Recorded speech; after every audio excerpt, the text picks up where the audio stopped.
Harrison. Jim Harrison. I knew it, Jim Harrison. The man looked at the woman, and the woman stared at the table. Sure hope you don't mind us intruding, the man said. We've been staying down in Miami, at the plaza, the woman said. It's been a wonderful 3 weeks, but the other night I said to Bill, let's get in the car, let's explore a little. It's a caddy, powder blue, a coupe. So we drove up the coast, the two of us. I said we should go visit the world's first spaceport. I didn't know what he meant, but I never thought we'd meet one of you fellas. A real astronaut, my goodness. A thing like that. Harrison put out his smoke and stood to leave. It was sure good to meet you, Bill said, extending his hand. And thank you for everything, really, thank you. Harrison nodded and shook his hand. The couple returned to their table. In the restroom he pissed, and thought, and stood there for a long time. At the door, the waitress rang up his check. Everything all right for you, hon? She said. He stared at the register. Hard cracks crossed the linoleum under his feet. His heart beat hard in his head. Outside, the air was cool. It felt good on his bare arms. He stopped and stood on the near side of the sidewalk against the mottled concrete wall of George's backyard. He held his head. He had to think. All he ever did was think. A man walked by and stared. An hour passed. Inside the diner, lights were switched off in pairs. The couple left. Behind the wall, garbage sweltered and stunk. His breathing was heavy and his chest was wet. He felt dizzy. He had to move on, fill his mind. The steely eyes followed him across the empty street. He could smell the sea, the salt and the sky. Wolfie's cocktail bar and pantry were still open. Voices leaked out onto the sidewalk and echoed inside him.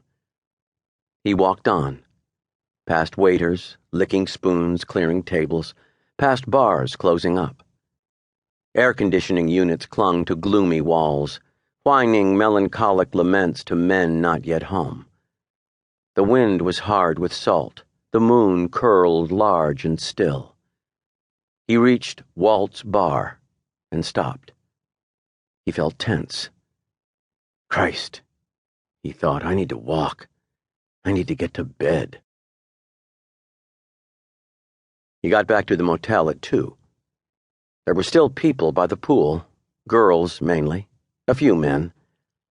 They'd arrived soon after the first Mercury flights, the girls, eager young things, keen to become acquainted with the world's first astronauts. Cape cookies, Shepard called them. They'd been staying here since the beginning, the astronauts, enjoying the hospitality of Henri Landworth, the Holiday Inn's manager. The rooms were stacked like cardboard boxes across 2 floors, encircling a bright blue swimming pool and a pink cocktail bar. Plastic chaise lounges, white like gulls, fanned the water. A racket of cicadas and crickets clattered loudly in the background. Harrison entered the lobby. Standing by the payphone at the foot of the stairs was a girl in a towel. Hello, she said. He didn't say anything. Smoke from a cigarette slunk around the brim of her straw hat. He could see small droplets of water on her bare shoulders. Are you coming out to the pool with the rest of the fellas? She said. I'm going to my room. That's a much better idea. That's so. It is. What's your name? Jane, she said. She smiled, pulling the cigarette to her lips. You drink whiskey? He said. Got any ice? He opened the freezer. You're in luck. He fixed 2 drinks. She sat in a chair, folding her legs over one of the arms. He stood. Your room is kind of tidy, if you don't mind me saying so. I don't. You been here long? A while. Training? He nodded. Where are you from?